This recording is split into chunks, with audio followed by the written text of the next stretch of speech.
오늘 이 알레르기 질환의 부제목을 제가 항상 부제목을 고민을 많이 하는데 오늘은 이렇게 제목을 지어봤습니다. 내 몸이 지르는 비명소리다. 자, 요 내 몸이 지르는 비명소리, 알레르기라는 것이 왜 내 몸이 지르는 비명인지를 이해하고 가시면 오늘 강의는 성공한 걸로 보겠습니다. 다시 한번 지난번 강의를 조금 복습을 해볼게요. 저희가 면역질환의 진행 과정을 이해를 해야 그 중에서 우리가 어느 단계에 있는지를 이해할 수 있는데, 그러니까 안정되어 있는 면역 상태에 우리가 어떤 원인 물질이 자극을 가하게 되면요, 이 안정된 면역 세포가 소리를 내게 됩니다. 아야야 하고. 이렇게 소리를 내는 이유는 나를 찌르지 말라고, 나를 아프게 하지 말라고 내는 신호인데, 우리는 그 신호를 잘 안 들어준다 그랬죠. 그래서 그 신호가, 아야야 하는 신호가 나타났는데도 불구하고 이 원인 물질을 계속해서 제거하지 않고 자극을 하는 게 반복되게 되면 이 다음에는 면역세포가 항진됩니다.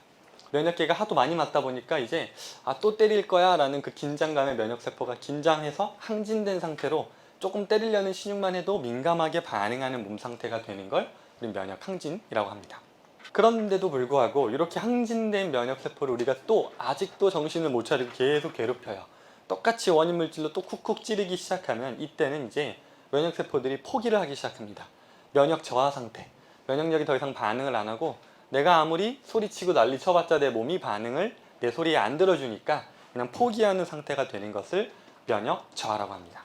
면역력이 저하돼서 이제 반응을 안 하는 몸에다 대고도 계속해서 원인 물질을 제공하는 게 반복되면 우리는 이때 마지막 상태가 면역 교란 상태, 자가 면역 상태에 이른다고 했는데, 자가 면역 상태는 정말 무서운 상태인 게 얘가 포기하다가 이제 들고 일어난 상태다 보니까 면역세포가 정확하게 자기가 해야 될 일을 못하고 오히려 공격해야 될 적은 냅두면서 공격하지 말아야 될 적을 공격하는 상태까지 면역세포가 정신이 나간 것을 우리는 면역교란, 자가면역질환이라고 이야기를 하는데, 대표적으로 질환들의 세부적인 질환들을 보자면 면역항진 질환에는 이런 아토피, 천식, 비염, 알러지 질환 같은 것들이 있고요. 면역 저하에는 만성염증, 바이러스 감염, 그리고 암 같은 질환들이 있고, 마지막 면역 교란, 자가 면역 단계가 이제 류마티스 관절염, 쇼그렌 증후군, 루푸스 같은 질환들이 여기에 해당된다고 볼 수 있는데, 오늘은 이 중에서도 이 면역 항진 질환, 알러지 질환에 대해서 이야기를 해볼 거니까요. 면역계 흐름에서 보면 어떻게 보면 가장 빠른 단계라고 볼 수 있을 것 같죠? 그 얘기를 오늘 해볼 건데, 이 면역 항진 질환을 이해하려면 지난 강의 때 제가 이야기 드린 것 중에 조금 다시 리마인드 해야 될 것들 한 3가지만 짚어볼 건데, 먼저 오늘 이 알러지 반응과 관련해서 중요한 역할을 하는 것 중에 하나가 이 호염기구. 호염구, 지난번에 제가 듬직한 경찰관이라고 비유를 했었는데, 얘네들은 이제 히스타민이라는 물질을 분비하는 녀석이고요. 또 IgE라고 하는 항체를 분비하기도 하고 인터루킨 같은 신호 전달 물질을 분비하기도 하는 녀석이고요.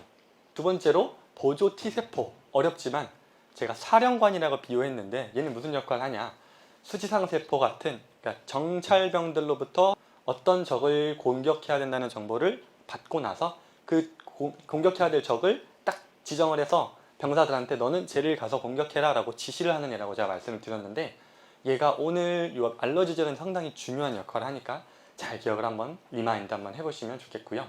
세 번째로는 이제 저격수라고 제가 비유를 했던 B세포. 얘는 항체라는 미사일을 분비해서 적군을, 타겟을 특정해서 공격하는 역할을 하는데, 이 항체도 오늘 이야기할 알러지 질환과 상당히 밀접한 연관이 있기 때문에 한번 리마인드 다시 이 3가지를 머리에 떠올리시면서 강의를 들어보시면 좋을 것 같습니다. 지난번에 이야기 드렸던 면역 체계지만 조금 더 다시 한번 자세히 설명을 해볼게요. 우리가 어떤 항원 물질, 외부에서 침투하는 항원 물질 같은 것들이 우리 몸을 침투하게 되면은 우리 몸의 수지상 세포라고 제가 그때 대식세포, 단핵구라고 했던, 그러니까 정찰병 역할을 하는 애가 이 적군을 인식을 합니다. 이렇게 레이더를 딱 찍어서 적군이 들어왔다 라는 걸 인식하고 나면 이 신호를 아까 말씀드렸던 사령관 역할을 하는 헬퍼셀, 헬퍼 T셀, 비유했던 사령관한테 이제 이 정찰병이 가서 보고를 합니다. 이런 도둑놈이 들어왔습니다. 적군이 우리 몸에 들어왔습니다. 그럼 이 사령관은 이제 사이토카인이라고 하는, 쉽게 말하면 신호 전달 물질을 통해서 신호를 전달하는데, B세포라고 하는 아까 제가 저격수라고 비유했던 그 저격수한테 이 사령관이 명령을 합니다. 우리 몸에 이런 적군이 들어왔으니까 그에 맞는 무기를 만들어라. 그래서 만들어내는 무기를 우리는 면역 글로불린, 이뮤노글로불린이라고 하는 건데, 우리가 이제 혈액 검사해 보시면 뭐 IgE다, IgA다 이런 게 나오는 것들이 요건데 바로 요 B세포가 만들어낸 항체, 무기라고 보시면 돼요. 이 보조 T세포라는 사령관의 명령을 받아서 요 저격수가 만들어내는 무기가 바로 면역글로불린 항체인데, 이렇게 만들어내는 이 무기를 이제 우리가 비만세포라거나 호염기구, 아까 제가 말씀드렸던 호염기구 같은 애들한테 얘를 전달을 해주면 이 비만세포가 이 무기를 장착을 해서 이제 적군을 명확하게 타겟을 할 수 있는 능력을 배우게 되는 거예요. 이렇게 돼서 한 차례 몸에 침입했던 항원이 또다시 침입을 하게 되면 얘가 더 빠르게 바로 적군을 인식을 하고 그에 맞는 대응을 하게 되는데, 그 대응 과정에서 나오는 것들이 이런 물질들인데요. 첫 번째로 프로스타글란딘이라고 하는 물질, 또 두 번째로 히스타민이라고 하는 물질. 내 몸에서 비만세포가 적군을 인식하면 그 비만세포가 항체의 능력을 부여받고 그 무기를 가지고 적군을 인식하기 시작하면 이런 물질들을 분비하는데, 이 물질은 무슨 역할을 하냐 하면 지난번에 설명드렸던 것처럼 첫 번째로 혈류량을 증가시킵니다. 즉 여기에 적군이 침입했다라는 신호를 보내서 이쪽으로 이렇게 아군들이 모여들 수 있게 혈류량 증가하는 효과가 첫 번째. 그 다음에 이렇게 이쪽으로 모여든 혈액을 통해서 이 혈액이라는 도로를 타고 이쪽으로 모여든 이 면역세포들이 이 적군이 있는 곳까지 넘어올 수 있게 이 투과성을 증가시키는 역할, 혈관의 투과성을 증가시켜서 면역세포들이 넘어올 수 있게 해주는 역할도 얘네 프로스타글란딘, 히스타민이 하고요. 그렇게 해서 들어온 면역세포들이 이 적군을 때려잡으면서 면역세포가 활성화가 되면서 열이 나게 하는 것. 그리고 적군을 잡기 위해서 면역세포들이 이 사이에서 이 안에서 증식하는 과정에서 점점 부피가 커지고 부풀어 오르고 그게 배출되면서 통증이 나타나는 형태로 반응을 하게 되는 거죠. 그러니까 이 과정이 우리 몸이 면역체계가 내 몸에 침입한 적군이 또 한 차례 재방문했을 때 반응하는 형태를 이렇게 쭉 정리를 해본 건데, 비유적으로 다시 한번 얘기를 해볼게요. 어떤 도로에 도둑놈이 침입을 했습니다. 도둑놈이 침입하면 그 도둑놈을 어떤 정찰병이 발견을 해요. 이 도둑놈이 항원이라고 한다면 정찰병은 아까 수지상 세포가 되겠죠. 얘가 이 정찰병이 이 도둑을 발견하고 나면 사령관에게 무전을 합니다. 여기에 이 도로에 1번 국도에 도둑놈이 한 명 침입했습니다 라고 사령관인 헬퍼 T셀, 보조 T셀이라고 했던 걔한테 보고를 하면 사령관이 이제 또 무전을 통해서 저격수한테 명령을 합니다. 지금 우리 도로에 이런 적군이 들어왔으니까 그에 맞는 무기를 만들어라 라고 지시를 하고, 그 지시를 받은 이 수류탄을 만들어낸 것을 주변 병사들, 군인들한테 이제 그걸 전달을 해주면 그 군인들은 이 수류탄을 가지고 적군이 있는 곳으로 출동을 합니다. 근데 출동을 하고 보니까 이 군인이 혼자 싸우려니까 이 도둑놈이 좀 많아 세 보여. 그때는 이 군인이 주변 동료들한테 도와달라는 도움을 요청을 하게 되는데, 이것도 마찬가지로 무전기를 통해서 아까 사이토카인이라고 했던 그런 신호 전달 물질을 통해서 군인들이 주변 군인들한테 여기로 도둑놈이 들어왔으니 일로 모여서 같이 싸우자라는 신호를 보내게 됩니다. 그렇게 되면 이렇게 군인들이 이쪽으로 모여들게 되고요. 이 군인들이 열심히 싸우면 도둑놈을 죽이게 되는 거죠. 그렇게 죽인 도둑놈이 배출되는 과정에서 우리가 느끼는 가렵다거나 붓는다거나 아프다거나 빨갛게 부어오른다 이런 증상들이 이때 나타나게 되는 거죠. 우리가 이걸 어떻게 치료할까라고 접근을 하게 되면 보통 두 가지 접근을 하는데, 먼저 원인 물질이 뭔지를 알아야 되겠죠. 원인 물질이 들어왔기 때문에 이 과정이 시작된 거니까 이 원인 물질을 차단하면 일단 첫 번째 해결이 될 거고, 또 하나는 보통 사실 우리가 원인 물질에 집중하기보단 최근 우리가 알러지 질환이다 라고 하는 것들을 대응하는 방식을 보면 보통 이 두 번째 이 매개 물질에 포인트를 맞추는 경우가 많아요. 무슨 말이냐면 적군이 들어왔다라는 신호를 보내는데 그 신호를 잘라버리면 적군이 들어왔다는 걸 아무도 모르게 되니까, 그러면 우리 몸에서 싸우지 않고 아무런 반응이 일어나지 않을 거를 기대하고 이 매개 물질을 자르는 약들이 지금까지 계속 개발이 된 거고, 사실 자른다고 보면 좀 너무 강하고 이 매개 물질들을 조금 억제해서 너무 과도하게 활성되지 않게 하는 쪽으로 우리가 그동안 피부 질환이든 알러지 질환이든 요 아토피, 비염, 천식 같은 알러지 질환을 대응하는 방식들이 이쪽에 포인트가 맞춰져 있었다는 거죠. 그럼 우리는 이거를 제대로 조금 치료하려면 먼저 이 원인 물질을 제거하는 방법에 대해서 이야기를 좀 해볼 건데요. 원인 물질이 뭐냐 하면 항원도 좀 어려워. 알러진, 우리가 알러기를 유발하는 물질, 이것도 좀 어렵고, 외부 독소 하면 조금 더 와닿지 않을까 싶어요. 외부에서 유입된 어떤 독소, 이 외부 유입 물질이 어떤 것들이 있을까를 한번 이야기를 해볼 건데요. 사실 이미 이름에 답이 좀 나와 있는데 우리가 알러지 질환이라고 이야기를 하잖아요. 알러지, 알레르기 똑같은 말인데 영어로 이렇게 알러지라고 적혀 있는 게 어원이 뭔지를 살펴보면 그리스어 중에 알로스라는 단어에서 기원이 됐는데 알로스가 무슨 뜻이냐면 그리스어로 다른 것이란 뜻입니다. 여기서 벌써 이미 답이 있는 게 알러르기, 알레르기, 알러겐, 알러르기 유발 물질이라는 것은 사람마다 달라요.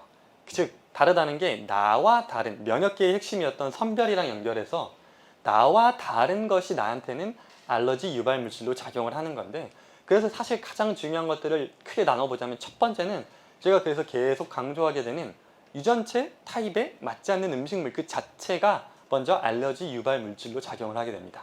이 부분이 사실 밝혀지기가 어려운 부분들인 게 우리가 알러지 물질이라고 해서 알려지는 것이 상당히 많아요. 여기 적혀 있는 것 보시면 계란, 브로콜리, 시금치도 심지어 알레르기가 있는 환자분들은 조심하라고 하는 음식들인데 이 음식들은 사실 누군가한테는 아무런 알러지를 유발하지 않아요.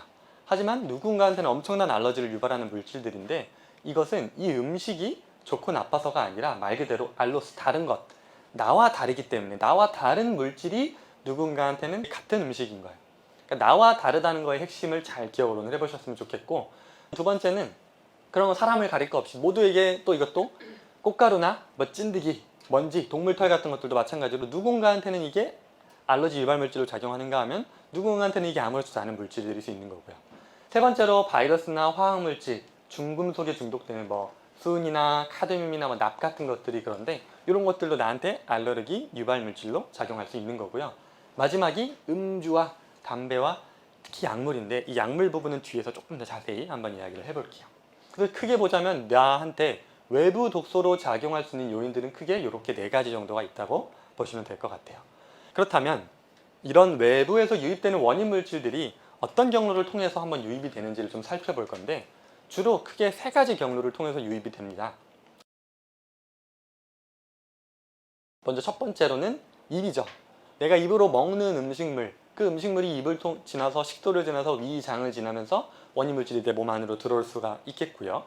두 번째로는 코죠. 코로 흡입하는 공기를 통해서 뭐 먼지라든지 꽃가루라든지 뭐 동물 털이라든지 이런 것들이 코를 통해서 나한테 유입이 될 수 있고 세 번째로 이제 피부인데 피부에서 접촉하는 어떤 물질, 접촉성 알레르기라든지 접촉성 피부염 같은 것들인데 이 세 가지 경로를 통해서 보통 외부에서 어떤 원인 물질이 체내로 유입이 되게 되는데 이거 이제 증상을 보게 되면 입으로 유입이 되게 되면 입에서 거부하는 첫 번째 반응들, 알러지 반응으로 나타나는 것들이 우리가 이거는 알러지라고 쉽게 인식하지 못하는 증상들인데 복통, 배가 아프고 토를 하고 설사를 하는 증상들도 소화기 입장에서는 알러지 반응이야. 내가 거부하는 음식이 들어온 거에 대한 내 몸이 알러지 반응을 나타내는 것들이 복통부터 설사 같은 것들이 있고 코에서 나타나는 반응을 우리는 알러르기성 비염이라고 이야기를 하고 이게 피부를 통해서 반응이 나타나는 것을 우리는 아토피성 피부염 또는 건선이라고 이야기를 하는 건데 이런 증상들이 다 사실 알러지 질환이죠. 근데 또 여기에 더해서 피부의 한 부분 중에 하나인 눈 같은 경우에도 눈에서 그 알러지 물질이랑 예민하게 반응하는 것을 우리는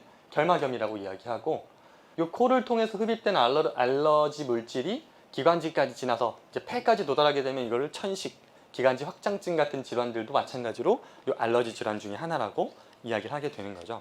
그러니까 결국 보게 되면 우리 몸은 이렇게 세 단계의 방어막을 통해서 우리 몸을 막도록 되어 있는데 이 세 단계 방어막을 뚫고 들어오는 그 알러지 물질 때문에 우리 몸은 증상이 나타나는 거거든요. 근데 주로 우리가 일반적으로 알러지라고 생각하는 증상은 1차 방어선에서 나타나는 증상들이에요.